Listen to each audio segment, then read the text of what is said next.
the incident where my grandfather remarried sometime when I was about 6 years old. Never really could feel that she was a grandmother. Just felt that she was a person who came to live at the house and with whom we had some slight relationship. I don't know whether my grandfather felt that was a successful marriage. I slept with my grandfather,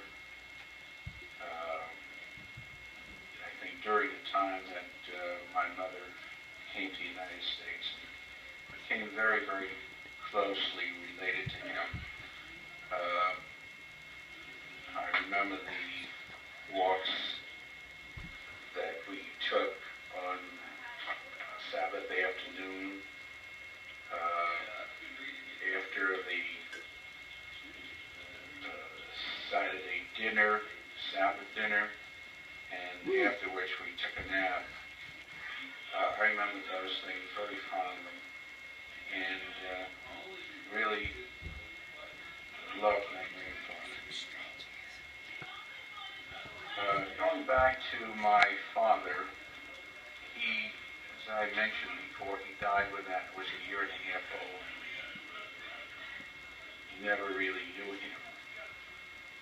And if I think about him, I just feel that, like any father, he probably loved me, he loved my sister, and just never had the chance to enjoy having the children.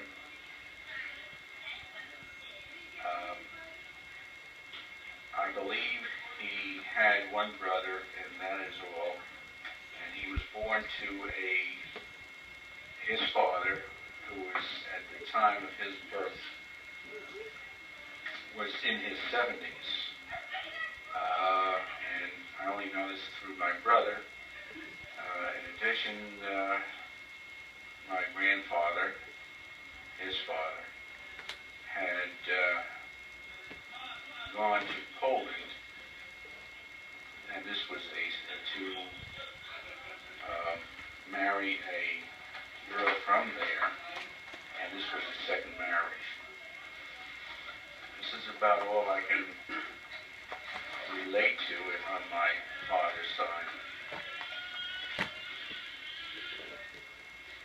The trip to the United States was a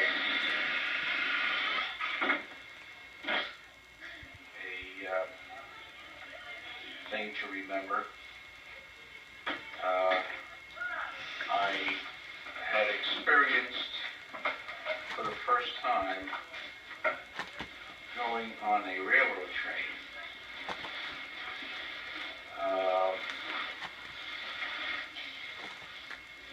When we went to Bucharest to be examined by the American consulate to see whether we were fit to come to the United States.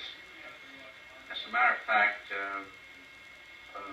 another incident that I can recall going to Bucharest is the hotel that we stayed. I don't remember whether it was a couple of days or one day. And to indicate how poor we were, I can remember that my brother had bought us bread and halva that we ate in the hotel room. We did go out once to a restaurant, and what he ordered for us there was simply a bowl of soup.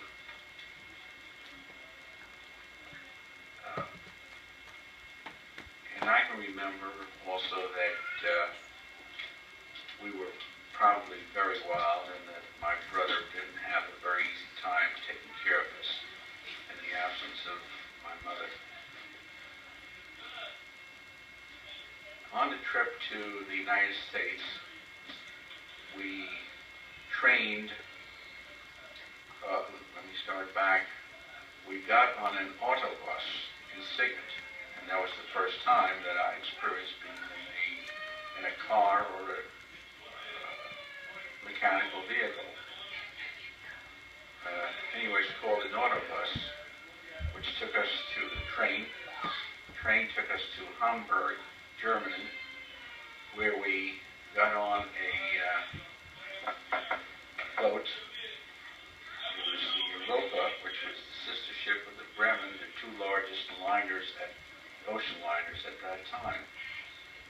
We were in the care of a family called Schraders, who were on their way back to the United States and took us along. And it was fascinating to me, the size of the ship, and then on the ocean just seeing water. It was sort of another world for me, which I never had any idea existed. I experienced on the boat some new kinds of food, particularly I remember banana. When I was given a banana, I said, "What is this?" It was strange to me, never saw anything like it before in my life. I have another recollection of going on one of the decks, so we were looking out and seeing water lapping over on the deck. I got terrified and ran back down. I was afraid I was going to go over with the water. And when we arrived, as I mentioned before, we were pulling into the pier, and my sister did notice my mother and tried to point her out to me, and I couldn't recognize her, and I didn't see her, and I was horrified. And became very uncomfortable for a period of time. We were taken to Ellis Island from the boat, what I believed at that time was a tugboat. In Ellis Island, I don't remember all of the events there, but I do remember that the person who we were taken to asked me whether I could dance. That was the extent to which he apparently wanted to see whether I'm a normal child. Of course, everybody, the purpose of going through Ellis Island is, again, to see whether we're healthy and sane people.